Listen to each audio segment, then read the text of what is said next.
Assalamualaikum warahmatullahi wabarakatuh. Alhamdulillahirabbil alamin wa bihi nasta'in ala umurid dunya waddin wassalatu wassalamu ala asrofil anbiya'i wal mursalin wa ala alihi wa sahbihi ajmain. Rabbi ishrahli sodri wa yassirli amri wahlul 'uqdatam min lisani yafqahu qauli, amma ba'du.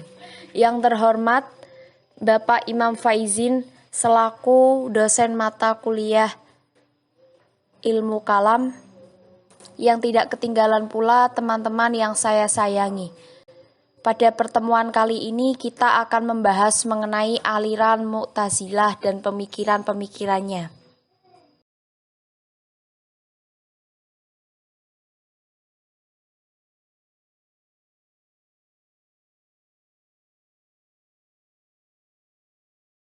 Kami dari kelompok 6 akan mempresentasikan hasil diskusi kami. Sebelumnya perkenalkan, nama saya Dewi Maimunah dengan NIM 2618022 sebagai moderator dan pemateri. Yang selanjutnya ada Nurul Dwi Sahwitri dengan NIM 2617002 sebagai pemateri. Selanjutnya ada Nurul Fadilah dengan NIM 2618006 sebagai pemateri. Selanjutnya ada Aurora Medina Munawaroh dengan NIM 2618021 sebagai pemateri.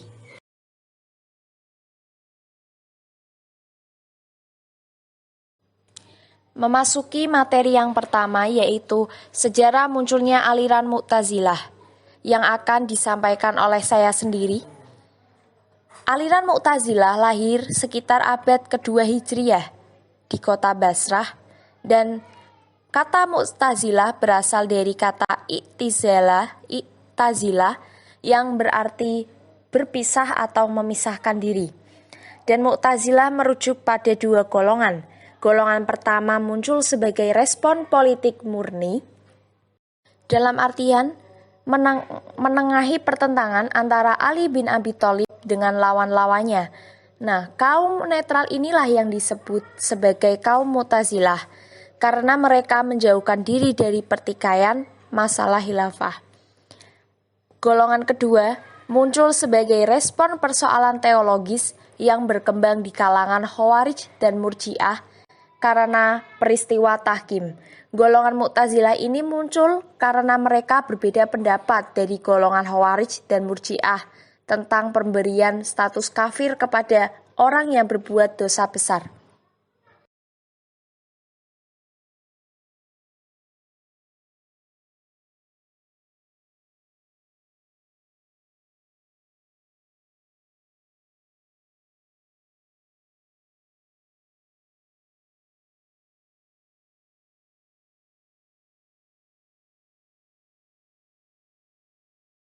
Materi yang kedua adalah ajaran-ajaran pokok Mu'tazilah. Ajaran pokok Mu'tazilah yang pertama adalah at-tauhid. Jadi mereka berpendapat bahwa Tuhan harus disucikan dari segala sesuatu yang dapat mengurangi arti keesaannya. Tuhan satu-satunya yang esa, yang unik dan tidak satu pun menyamainya. Oleh karena itu hanya dialah yang qadim. Dan ajaran pokok Mu'tazilah yang kedua adalah al-'adl.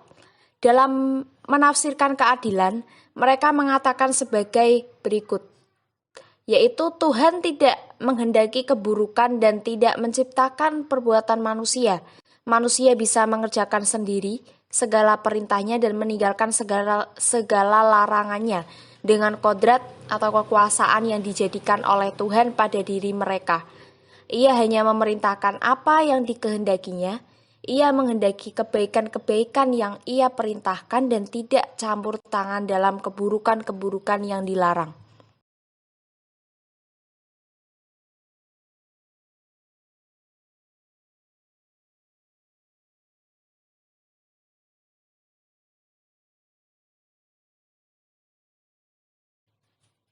Selanjutnya, ajaran-ajaran pokok Mu'tazilah yang ketiga adalah al-wa'd wa al-wa'id. Menurut Mu'tazilah, Tuhan yang maha adil dan maha bijaksana dan Tuhan tidak akan melanggar janjinya. Janji Tuhan untuk memberi pahala masuk surga bagi yang berbuat baik atau al-mu'ti dan mengancam dengan siksa neraka atas orang-orang yang durhaka. Dan ajaran pokok Mu'tazilah yang keempat adalah al-manzilah baina al-manzilatain. Mereka berpendapat para pembuat dosa besar tidak dapat masuk surga dan tidak dapat masuk neraka karena mereka bukan kafir. Yang adil, mereka ditempatkan di antara surga dan neraka. Akan tetapi, karena di akhirat tidak ada tempat selain surga dan neraka, maka mereka harus ditempatkan atau dimasukkan ke dalam salah satu tempat ini.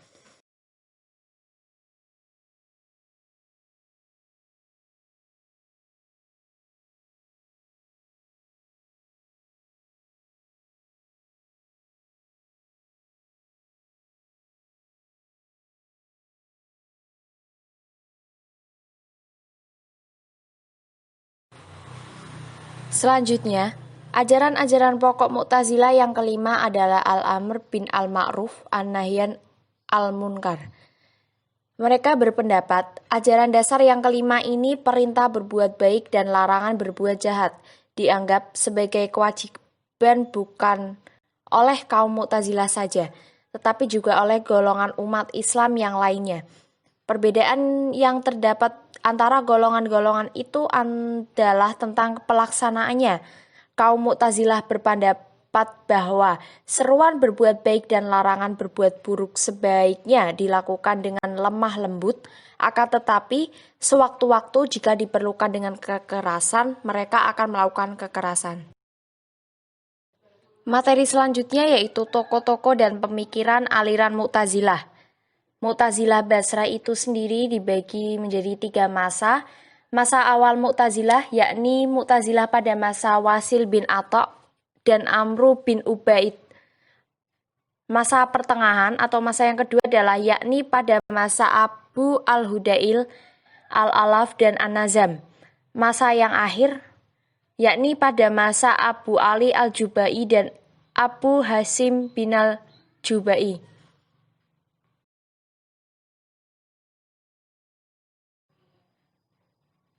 Memasuki masa yang pertama atau masa awal Mu'tazilah, yakni Wasil bin Atha dan Amru bin Ubaid, yang akan disampaikan oleh Mbak Nurul Fadilah. Waktu dan tempat dipersilahkan. Di sini saya akan menjelaskan pada masa awal Mu'tazilah Wasil bin Atha. Yang pertama, biografi Wasil bin Atha. Ia dilahirkan pada tahun 80 Hijriah di Madinah. Wasil bin Atha adalah seorang yang kaya ilmu pengetahuan. Di siang hari ia selalu mengisinya dengan berdialog. Di malam hari ia selalu mengisi dengan sholat malam, mempelajari buku, dan menulis bahan-bahan kajiannya. Dia seorang sastrawan yang fasih dan pandai berbicara. Ia pandai membuat syair, pandai mencari argumentasi yang rasional, dan argumentasinya kuat walaupun ia termasuk orang yang pendiam. Ia tidak pernah berkata kecuali ada hal penting yang perlu dikomentarinya. Luas wawasannya, dia seorang zahid, seorang yang takut pada Tuhan, tetapi ia tidak segan-segan menyerang musuhnya dengan argumentasi rasionalnya. Beberapa sejarawan menceritakan bahwa Wasil mengarang beberapa buku, di antaranya buku Al-Masalah fi Ar-Radd ala Al-Manawiyah. Selanjutnya, saya akan menjelaskan tentang pemikiran kalam Wasil bin Atha. Yang pertama adalah nafiyal sifat, bahwa pendapat Wasil bin Atha mengenai sifat, bahwa ia tidak mengakui adanya sifat Tuhan, sebab menurutnya jika Tuhan yang qadim mempunyai sifat, maka tidak boleh sifat yang ada pada Tuhan haruslah bersifat qadim. Sebab yang hadis tidak boleh menempel pada yang qadim, dan bila diyakini terdapat sifat Tuhan yang qadim, maka berarti terdapat 2 atau lebih yang qadim selain Tuhan, dan pendapat seperti ini akan mengacu pada pendapat tentang terdapatnya 2 atau lebih Tuhan yang qadim dan yang azali. Yang kedua yaitu perbuatan manusia. Wasil berpendapat bahwa Tuhan adalah hakim yang maha adil. Tidak boleh dinisbatkan kepadanya sifat-sifat kejahatan dan kezaliman.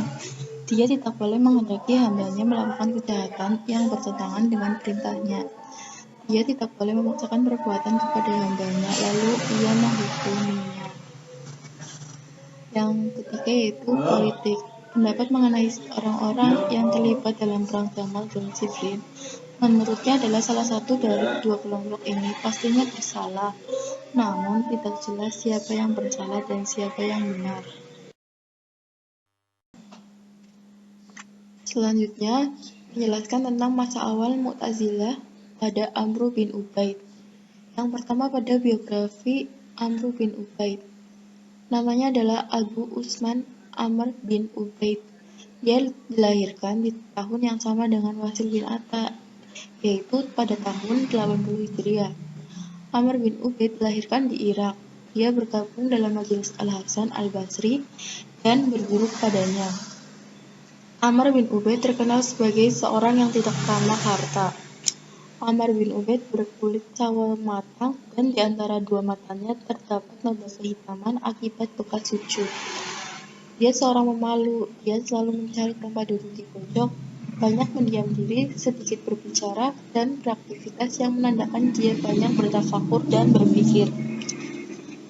Yang kedua yaitu pemikiran dari Amr bin Ubaid, yaitu Wasil bin Atta bahwa orang seperti itu termasuk dalam golongan bukan muslim dan bukan kafir, tetapi berada di posisi di antara dua posisi, yaitu pada al-manzilah bain al-manzilatain. Yang kedua, perbuatan manusia.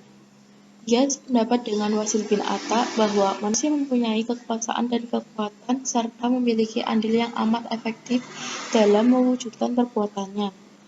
Yang terakhir, bahwa siapa saja yang menghunus pedang untuk memerangi saudaranya sesama muslim, apabila untuk mendapatkan kursi kekhalifahannya, maka ia berbuat maksiat dan berbuat fasik.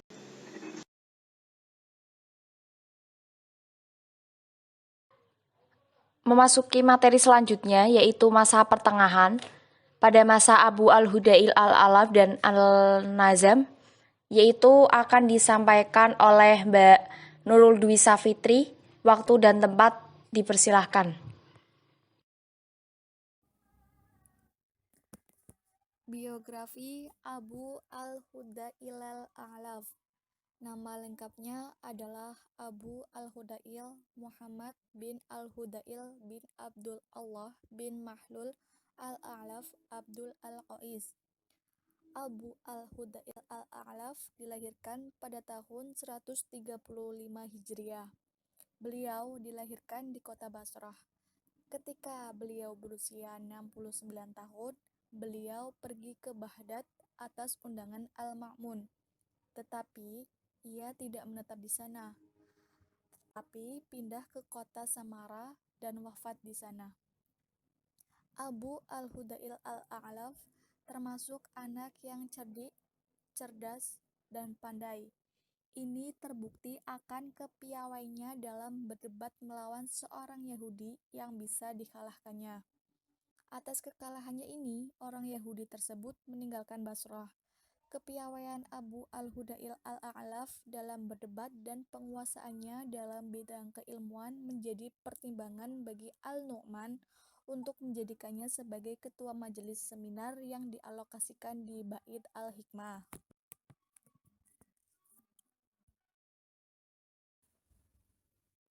Selanjutnya ada pemikiran kalam menurut Abu Al-Hudail Al-A'laf.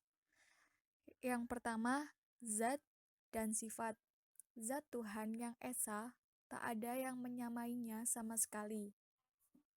Tak bisa dibayangkan akan ketransendenan Tuhan karena tak satu pun dari makhluknya yang bisa dianalogkan dengannya. Yang kedua, al-salah wa al-aslah adalah konsep dari al-salah wa al-aslah ini bermula dari tujuan Tuhan yang menciptakan alam dan seluruh isinya, bahwa tujuan pokok atas penciptaan alam dan seisinya ini adalah untuk kebaikan dan manfaat bagi manusia. Yang ketiga, keadilan Tuhan. Memasuki materi selanjutnya yaitu tokoh Al-Nazam akan disampaikan oleh Mbak Aurora Medina. Waktu dan tempat dipersilahkan. Al-Nazam, biografi. Nama lengkapnya Ibrahim bin Sayyar bin Hani, terkenal dengan nama Al-Nazam. Ia dilahirkan di Basrah dan tumbuh besar di sana. Dia lahir tahun 185 Hijriah pada masa kekhalifahan Harun al-Rasyid.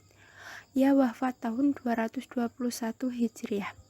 Pada usia 33 tahun, pada masa pemerintahan Al-Mu'tasim, Al-Nazam dikenal sebagai orang cerdik, pandai, dan cerdas, sehingga ia merupakan kebanggaan orang di masanya. Pemikiran Al-Nazam. Yang pertama, ketuhanan. Al-Nazam demikian pula ia sepakat dengan mereka bahwa ia meniadakan ketersusunan dari dat dengan makna-makna. Demikian kata Al-Ash'ari, ia mengatakan bahwa mereka semua kaum Mu'tazilah sepakat dalam hal ini dan tak seorang pun berbeda pendapat bahwa ini disebut dengan sifat dat.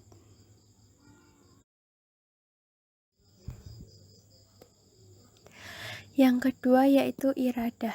Kehendak atau iradah Tuhan harus berarti penciptaan itu sendiri, dan tidak seperti kehendak manusia yang berarti adanya kecenderungan yang kuat timbul dari jiwa manusia untuk melakukan sesuatu atau pengarahan jiwa terhadap sesuatu serta adanya keinginan untuk mewujudkannya.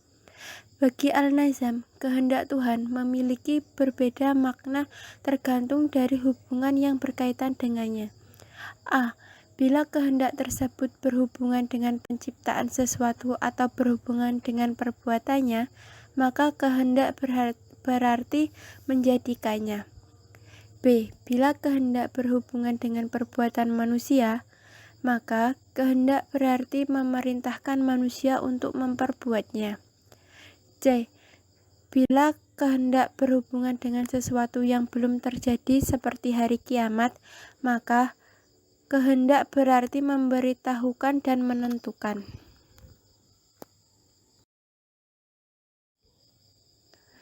Yang ketiga yaitu kalam Tuhan. Kalam Tuhan bukan termasuk kalam dat, tetapi termasuk sifat fi'liyah, artinya bahwa Tuhan menciptakan kalam dan perbuatannya. Kata kalam mengandung arti memiliki jisim, suara, terputus-putus dan didengar. Perbedaan antara kalam Allah dan kalam manusia ialah yang pertama merupakan jisim, sedangkan yang kedua hanyalah art atau gerakan. Yang keempat yaitu mukjizat Al-Quran. Menurut Al-Nazam, kemukjizatan Al-Quran tidak terletak pada rangkaian kata dan kalimatnya yang memiliki uslub yang canggih. Tidak pula terletak pada susunan balaghah dan fasahahnya yang tinggi, tetapi terletak pada muatan, isi, dan kabar gaib yang dibawanya. Sebab jika ditinjau dari susunan kata dan kalimatnya, manusia bisa melakukannya jika seandainya Tuhan tidak melarang atau menghilangkan kemampuan manusia untuk berkreasi seperti Al-Quran. 5. Penciptaan makhluk. Tuhan menciptakan makhluk untuk suatu tujuan, yakni manfaat. Tuhan Maha Suci dari mengambil manfaat untuk dirinya sendiri, maka manfaat ini diperuntukkan bagi manusia. Tujuan diciptakannya makhluk ini tidak bersifat khodim, tetapi tujuan ini baru ada ketika makhluk ini tercipta. 6. Dunia tempat ujian dan akhirat tempat balasan. Al-Nazam berpendapat bahwa penciptaan dunia ini untuk manfaat bagi manusia.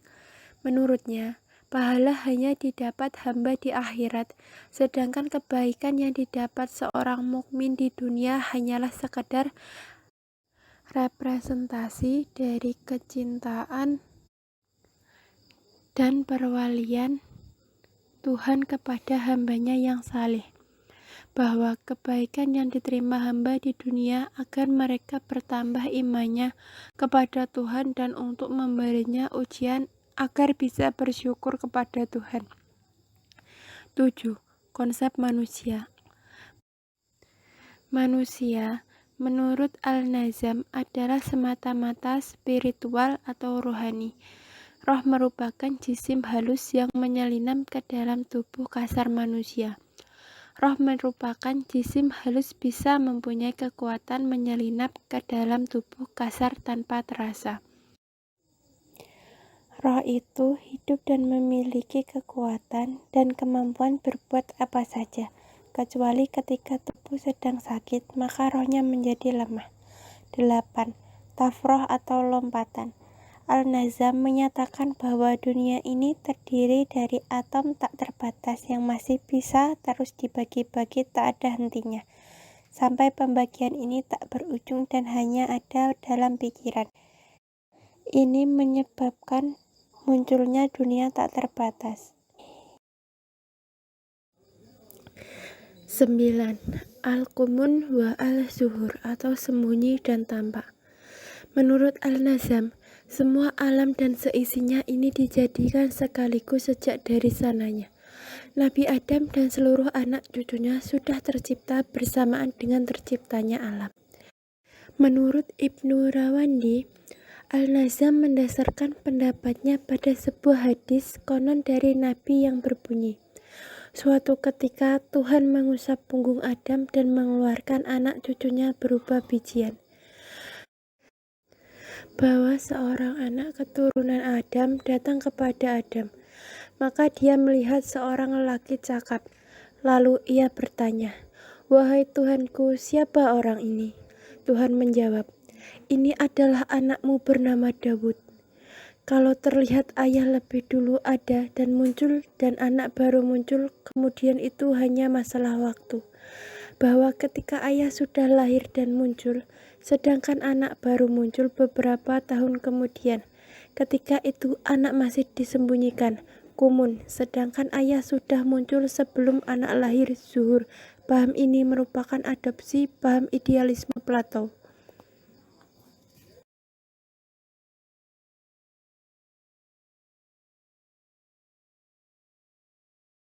Memasuki materi selanjutnya yaitu masa akhir. Pada masa Abu Ali Al-Jubai dan Abu Hasim bin Al-Ajubai yang akan disampaikan oleh Mbak Nurul Fadilah. Waktu dan tempat dipersilahkan. Selanjutnya pada masa akhir Mu'tazilah yaitu ada Al-Jubai dan Abu Hasim bin Al-Jubai. Yang pertama, di sini saya akan menjelaskan tentang biografi Al-Jubai. Nama lengkapnya Abu Ali Muhammad bin Abdul Al-Wahhab bin Salam bin Khalid bin Imran bin Aban, seorang hamba sahaya Utsman bin Affan. Tahun lahirnya tahun 235 Hijriah juga, sebuah desa yang ada di Basrah. Namanya dinisbatkan pada kota kelahirannya menjadi Al-Jubai. Wafat pada tahun 303 Hijriah. Dia tumbuh menjadi anak yang cerdas, cerdik, pandai. Dia mempunyai argumen yang kuat dalam berdebat. Sejak kecil sudah kelihatan kepiawaiannya dalam berdebat. Yang kedua yaitu Abu Hasim bin Al-Jubai. Biografi beliau adalah nama lengkapnya Abdul As-Salam bin Muhammad Al-Jubai bin Abdul Al-Wahhab bin Salam bin Khalid bin Imran bin Aban. Dia dilahirkan pada tahun 177 Hijriah dan wafat pada tahun 301 Hijriah di Baghdad. Dia bersama Abu Al-Hasan Al-Ash'ari berguru pada ayahnya yaitu Al-Jubai. Konon, ketika wafat Abu Hasim bin Al-Jubai di Baghdad. Selanjutnya mengenai pemikiran kalam Al-Jubai dan Abu Hasim bin Al-Jubai akan disampaikan oleh Mbak Nurul Dwi Safitri. Waktu dan tempat dipersilahkan. Pemikiran kalam Al-Jubai dan Abu Hashim bin Al-Jubai. Yang pertama, sifat zat Tuhan.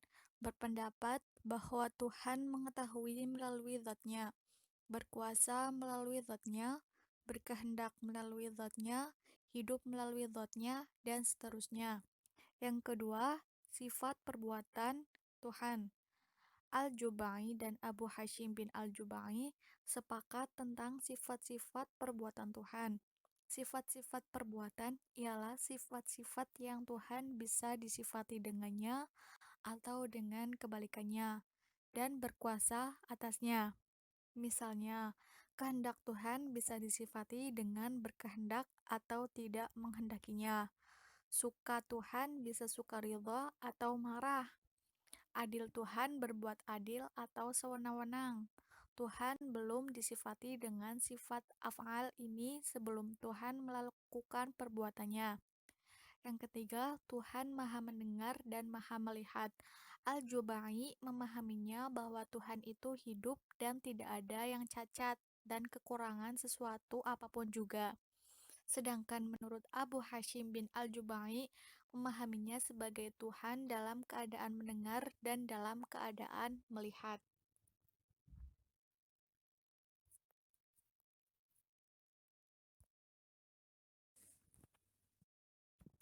Selanjutnya ada alut atau pengiriman seorang rasul.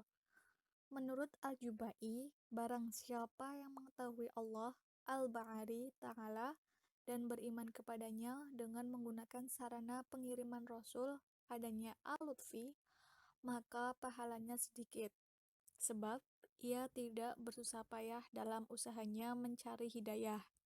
Jika ia beriman tanpa menggunakan jasa seorang rasul, maka pahalanya jauh lebih banyak, karena ia bersusah payah mendapatkan hidayah dengan usahanya sendiri.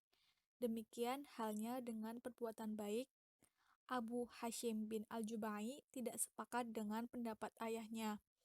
Ia sendiri berpendapat bahwa bila ada seseorang menerima beban taklif untuk beriman dan berbuat baik tanpa memakai jasa pengutusan Rasul atau al-lut, artinya tanpa melalui petunjuk Rasul, maka keimanan dan perbuatan baiknya menjadi sia-sia dan rusak, tidak ada gunanya. Sebab yang diperbuatnya tidak akan sesuai dengan petunjuk dan tujuan dikirimkannya seorang rasul kepada manusia.